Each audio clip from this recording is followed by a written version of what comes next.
He's a man who stretches across a broad spectrum of interests, from fashion to film, music to reality television, and who enjoys extraordinary commercial success. He's experienced tragedy in the murder of his best friend. Sean Diddy Combs lives a life of luxury, and this is how he does it.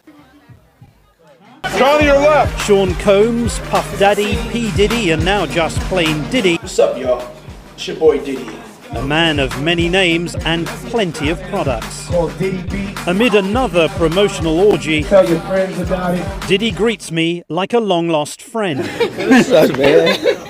How you doing, man? Great to see you. Yeah, I'm such a fan of yours. You know, I got a little bit nervous when I just found out you were interviewing me. This was the first time we'd ever met. It is a punishing schedule. Something now that has, to be honest, has turned into a problem for me. You know, not being able to sleep. You suffer with insomnia? Yeah, having insomnia. My mind is always racing. You know, it's like a gift and a curse. So I was going to make the clothes that you would get dressed in, the fragrance you would put on, to listen to the music that I produced, to buy the vodka that was in the club. Some people might think that's a form of megalomania. That you would what? think that. A form of megalomania. Oh, it could be. It's a power. He calls himself the Black James Bond, neither shaken nor stirred, but always selling. Is there anything you would not promote? I mean, how about Diddy dog food? No, I wouldn't do Diddy dog food. I don't know, make your dog yap to a rap or something. Yeah, I wouldn't do Diddy dog food. You wouldn't do dog food? I mean, I would do what's organic for me. Like, I love candles. I would do candles. I love jewelry. I would do jewelry that fits. I would do hotels.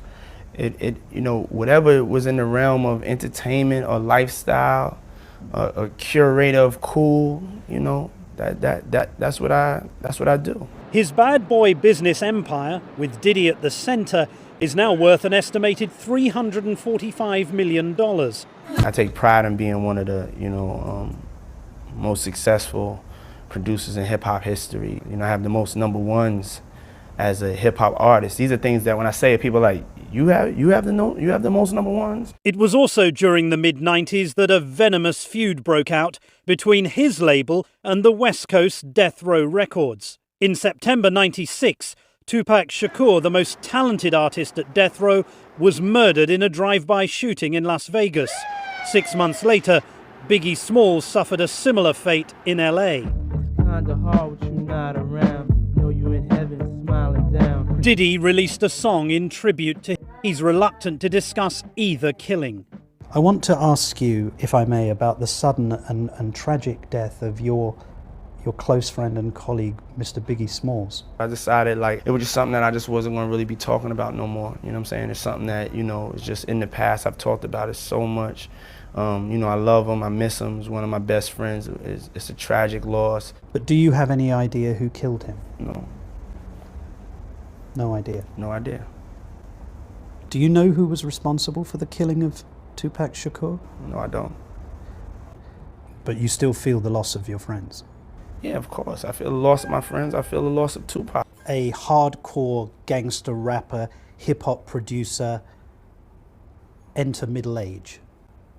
How does that happen? I mean, hopefully you enter it, gracefully and, really turning back the hands of time. But you can't be 20 anymore, can you? No. I'm talking about, like, your spirit. Your spirit could always stay, youthful. I don't talk about the same things that I talked about. Like, this album's about love. I have 6 children. 6 children? Yes. Do you enjoy the responsibilities of fatherhood? Yes, I definitely enjoy the responsibilities of fatherhood. It's probably the thing I can honestly say I'm not the most successful at, What do you mean by that? As far as I feel like my kids deserve more personal time from me. You've talked about wanting to be the Black James Bond. You've talked about wanting to be someone that kids want to emulate. Yet, aren't you setting a bad example by being a man with multiple children and multiple mothers? I think it depends on how you look at it. All of my kids are well taken care of. They all go to the best schools. But you don't live with them. All of the mothers are taken care of financially. And and I'm there for my children as a father. Perfectly true that Diddy takes care of his family financially. The prince has arrived. Witness the birthday party he threw for his son Justin's 16th birthday, shot by MTV for the reality show My Super Sweet 16. A car fit for a king.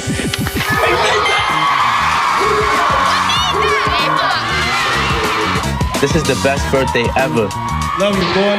Do you think it was appropriate to buy your 16-year-old son a Maybach car worth almost $400,000 to learn the meaning of money? No, to give a child a car with a chauffeur worth $400,000? It wasn't even about a lesson. It's what I wanted to do. You know, I could do whatever I want to do with my children, and you can't question me about it. Nobody can question me about what I do with my children. A controlling, expletive-using music executive. This is what the music industry is all about. I think what I did is I used a piece of myself and the exaggerated piece that people think about me and exaggerated it even more. And this is certainly where Diddy sees his future. What is mind Mind is in control of a situation that the other person doesn't realize that you're in control of, and they never really realize you were in control of it. like this interview? This interview? Nah. You're one of the best at that.